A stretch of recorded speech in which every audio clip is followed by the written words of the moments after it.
10-year-old Ethan Carter sat quietly on the porch of his family's neat white house, the late afternoon sun warming his face. He held a bright red kite in his lap, its string wrapped gently around his fingers. His little legs didn't move. They never had, but his bright blue eyes sparkled with joy and curiosity as the wind rustled through the trees.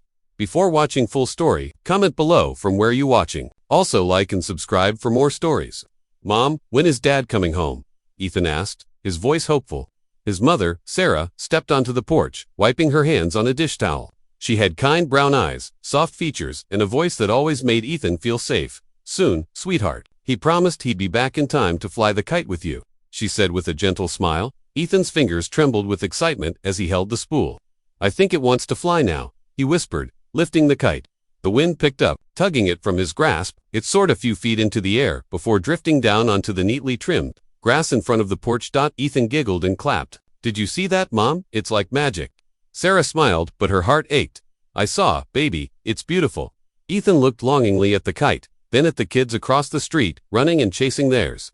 I wish I could run and grab it like they do. You don't need to run, she said softly, kneeling beside him. Your kite knows you love it. That's what matters. Across the street, behind a curtain in a perfectly pristine house, a pair of cold, judgmental eyes were watching the boy and his toy with growing disdain. From behind her spotless bay window, Karen Mitchell narrowed her eyes at the scene across the street. She stood motionless, arms folded, her sharp chin tilted upward like a queen surveying a land she ruled. Her lipstick was always too bright, her perfume too strong, and her rules, her rules carved into the soul of Willow Creek like commandments. Karen was the self-appointed guardian of order. As president of the Willow Creek HOA for over 15 years, she didn't just enforce rules, she created them. No toys on the grass. No holiday lights past January 2nd, lawn must be cut exactly 2.5 inches, and absolutely no exceptions. Today, she saw a violation. A bright red one. That's against Section 4.2, she hissed to herself. No loose personal items on lawns, and especially not toys. Karen reached for her little black notebook, the one she used to document every neighbor's mistake. She snapped it shut, stepped into her expensive heels, and marched out the front door. Each step clicked sharply on the pavement like a warning bell. Sarah looked up when she heard the sharp sound of stilettos approaching. Violation. Karen shouted, her voice piercing the calm like a knife. There is a violation on your lawn. Ethan's smile faded. He looked at the red kite lying peacefully in the grass, and then up at the terrifying woman with too much eyeliner and not enough kindness. Sarah stood up quickly. Hello, Karen, it's just a kite. It slipped from his hands. I was just about to pick it up. Karen ignored her. The rules say no items on lawns. This is a $50 fine, and frankly, it's not the first time your family's broken the rules. Sarah's patience was cracking. Karen, please, he's a disabled child. It's just a toy. Let's be reasonable. Karen's lip curled. Her eyes locked on Ethan's wheelchair with icy contempt. Being disabled doesn't give you permission to ignore the rules. Don't you dare talk about my son that way. Sarah snapped, stepping protectively in front of Ethan. Karen crossed her arms. If you can't follow the rules, maybe you shouldn't live here. Ethan's kite fluttered in the wind behind them, a silent witness to a storm that was just beginning. Ethan's lower lip trembled. Mommy, I'm sorry, he whispered. His small hands clutched the edge of his wheelchair, his voice barely audible. I didn't mean to break any rules. Sarah knelt beside him, brushing the hair from his forehead. You didn't, baby, you didn't do anything wrong. But Karen was just getting started. Her voice rose, drawing attention from the neighbors. Blinds shifted. Doors cracked open. People started peeking out, afraid but unable to look away. I am so tired of your family's constant excuses, Karen growled. First the trash cans, then the flower beds, now this. Your child is not special. No one is above the rules. In my neighborhood, he's just a little boy. Sarah cried. He hasn't hurt anyone. You've made our lives miserable since we moved here.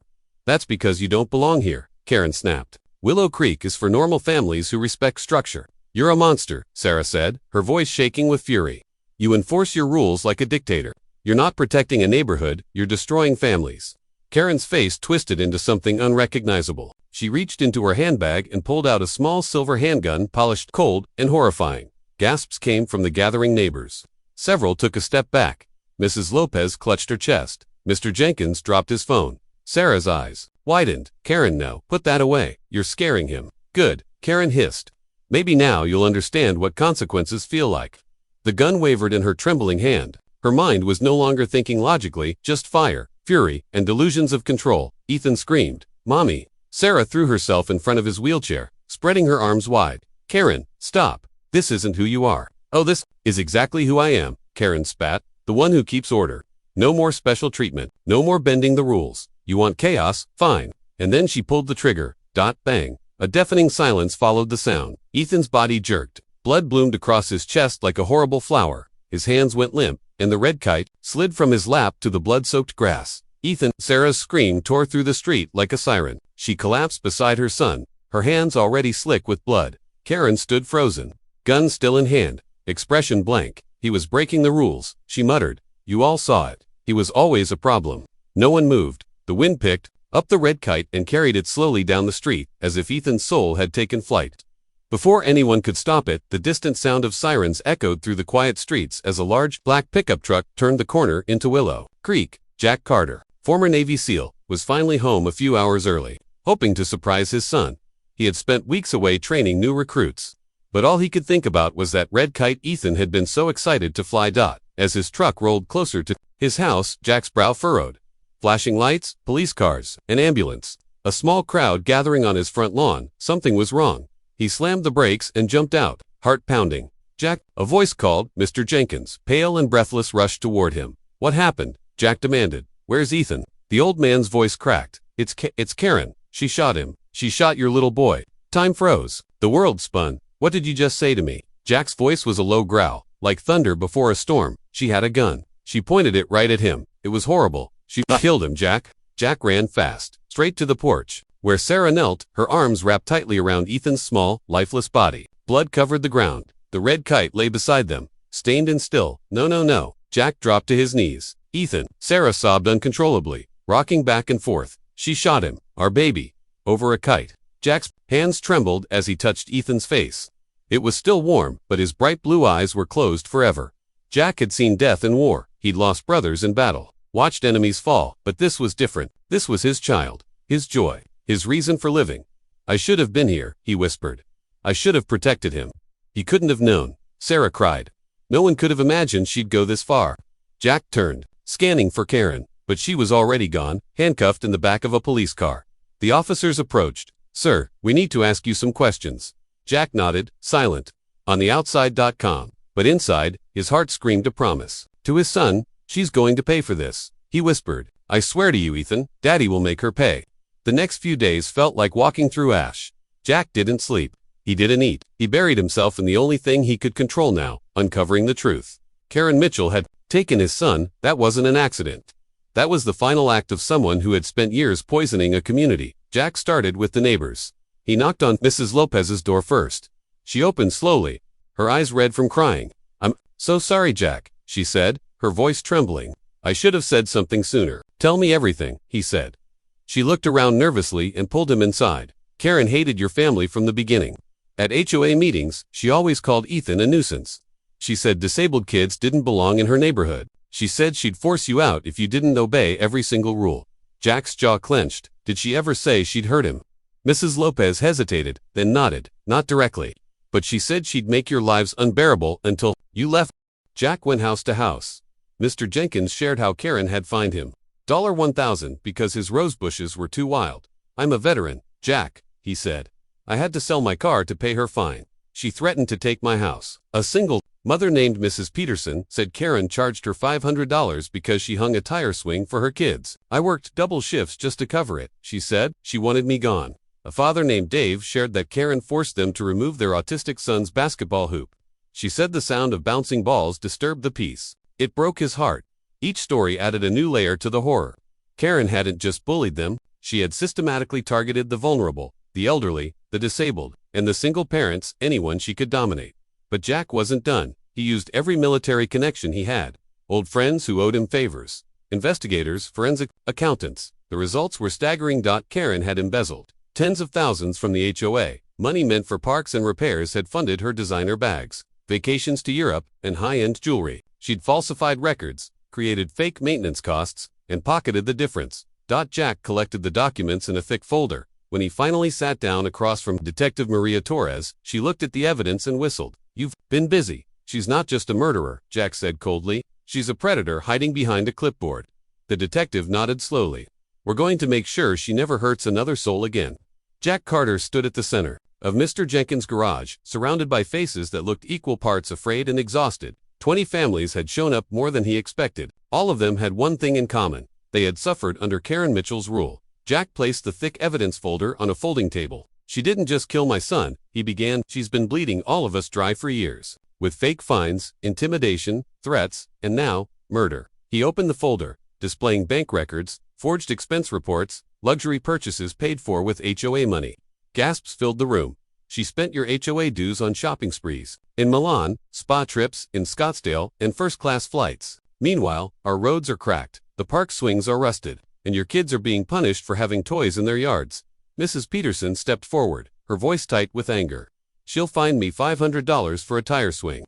I worked 60 hours a week at the hospital to pay it." Dave, the father of the autistic boy, added, "She forced us to take down our son's basketball hoop, said the bouncing ball was a violation of tranquility. My son hasn't smiled since." One by one, people spoke up. The pain poured out like a dam, breaking. Years of fear, silence, and shame shattered in that one night. "What can we do?" asked Mrs. Chin, a tiny elderly woman whose hands shook even as she raised them. Jack looked around the room. "We're organizing a special HOA election to vote her out. Legally, officially, permanently. Then, we make sure she faces justice, not just for Ethan, but for all of us." A wave of agreement moved through the room, like a current. No more fear. No more silence. It was time to take their neighborhood back. 4 months later, the murder trial of Karen Mitchell began in a packed courtroom. News vans lined the streets. The case had exploded into national headlines.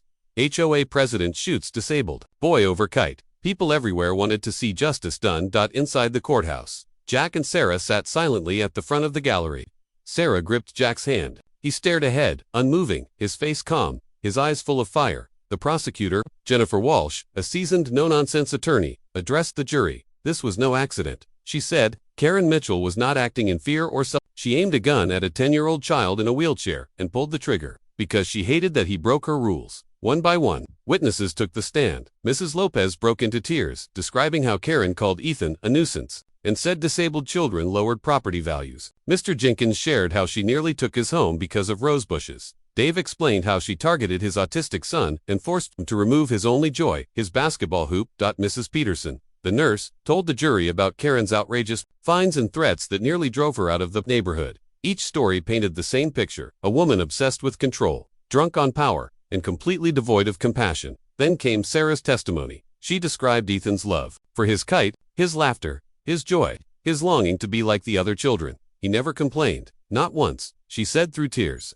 "He was kind, gentle, and happy. All he wanted was to fly a kite with his dad."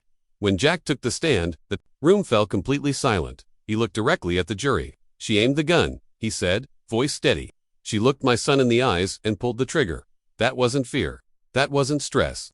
That was hate." Karen's defense attorney tried to argue she had a mental breakdown, citing stress from running the HOA and claiming she suffered from obsessive-compulsive disorder. But Walsh tore it apart. "She didn't just snap one day," she said. "She systematically targeted the weak. She documented her hate. She planned it." The jury deliberated for only 3 hours. Guilty on all counts: second-degree murder, embezzlement, fraud, theft. Karen Mitchell was sentenced to life in prison without parole. As the bailiff led her away in handcuffs, she turned to Jack. "You think this changes anything?" she snarled. "Your boy's still gone." Jack didn't respond. He didn't have to. Justice had spoken. Willow Creek was never the same, and that was a good thing. Under Jack Carter's leadership as the new HOA president, the iron grip of fear loosened. One of his first official actions, tearing down every single no-playing sign Karen had ever installed. The neighborhood that once felt like a military base now began to feel like a home. He called an emergency board meeting and passed a complete reform package, all unnecessary. Fines abolished. HOA fees cut in half. Strict appearance rules loosened. Families given the freedom to make their houses feel like theirs. Front yards burst into life. Children's laughter returned to the sidewalks. No one whispered anymore. People talked, they helped each other. The soul of Willow Creek was waking up, but Jack didn't stop there. He and Sarah launched something deeply personal. Ethan's Fund, a community program dedicated to supporting families of children with disabilities. Fund paid for wheelchairs, therapy sessions, tutoring, and specialized equipment. It ensured that no family would ever feel isolated or punished because their child was different. "Every child deserves joy," Jack told a small crowd during the fund's announcement. "Every child deserves to feel welcome in their own neighborhood." Donations poured in. Neighbors volunteered to help.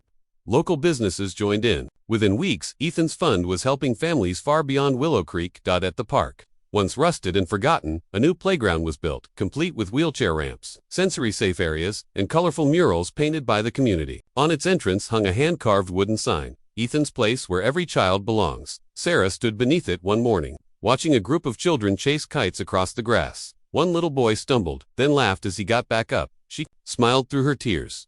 Willow Creek had changed. Not because of tragedy alone, but because love had finally taken root where fear once ruled. On a quiet spring afternoon, a bright yellow kite danced in the sky above Willow Creek. A little girl with curly blonde hair ran across the yard, giggling as she held onto the string with both hands. Her name was Lily, and she now lived in Karen Mitchell's old house. Jack watched from his porch, arms crossed, a faint smile on his face. Sarah stood beside him, her hand wrapped around his. "She reminds me of him," she whispered. Jack nodded. "The way she runs, the way she smiles when the kite pulls against the wind." One day, Lily's kite got tangled in a tall oak tree near the sidewalk. Jack walked over to help. "Thank you, mister," she said shyly, hugging the kite to her chest. "I love this kite. It makes me feel like I can fly." Jack's voice caught in his throat. "I knew someone else who felt that way. He used to live in your house." Lily's eyes lit up. "What was his name?" "Ethan," Jack said softly. "He was a little boy with the biggest heart, and he loved kites just like you do." Lily tilted her head. "Do you think he's watching me?" "I do," Jack replied, smiling gently. "And I think he'd love that you're keeping the sky busy for him." Behind them, a red kite swayed in the breeze, tied permanently to a branch of the tree in Ethan's memorial garden, the spot where the community planted wildflowers and hung wind chimes that sang softly with every gust of wind. Every year, on the anniversary of Ethan's death, the entire neighborhood gathered beneath that tree. They didn't cry as much anymore. Now, they celebrated the boy who had brought them together. Children flew kites of every color. Parents laughed. The wind carried joy instead of silence. That red kite, Ethan's kite, always flew a little higher than the rest. Because some spirits don't fade, they rise. 10 years passed. Jack and Sarah grew older, but their love for Ethan never dimmed. His room stayed just as he left it, his teddy bear, Buddy, sitting on the bed, his little sneakers by the closet, and his beloved red kite, carefully preserved in a shadow box on the wall. But Ethan's story didn't stop with them. It lived on in every corner of Willow Creek. The neighborhood had transformed completely. What was once a place of fear, fines, and fake perfection had become a thriving, loving community. Children played freely in their yards. Families of all backgrounds and abilities moved in because they knew they'd be accepted. At the heart of it all was Ethan's Fund, which had grown into a regional program that supported thousands of families with disabled children. It paid for wheelchairs, therapy, special education, and home renovations. It also sent care packages, organized parent support groups, and provided joy to families who once felt alone. In the community center hung a polished plaque, in loving memory of Ethan Carter, a boy whose light taught us that kindness is stronger than cruelty and love can transform a neighborhood. Beneath it hung a painting donated by a teenage boy named Marcus, who had cerebral palsy like Ethan. It showed children of all abilities flying colorful kites beneath a bright blue sky. At the top corner was a red kite, soaring highest of all. "Ethan's fund helped me go to school," Marcus had said during the dedication.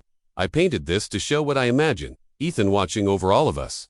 Every year, on Ethan's birthday, Jack and Sarah released a red balloon into the sky. Sarah would whisper, "Happy birthday, sweetheart," and they'd watch it float toward the clouds, carried by the same winds that once lifted Ethan's kite. Jack wrote a book titled, Flying Free, A Father's Promise. All proceeds went to support children with disabilities. The book touched hearts around the world.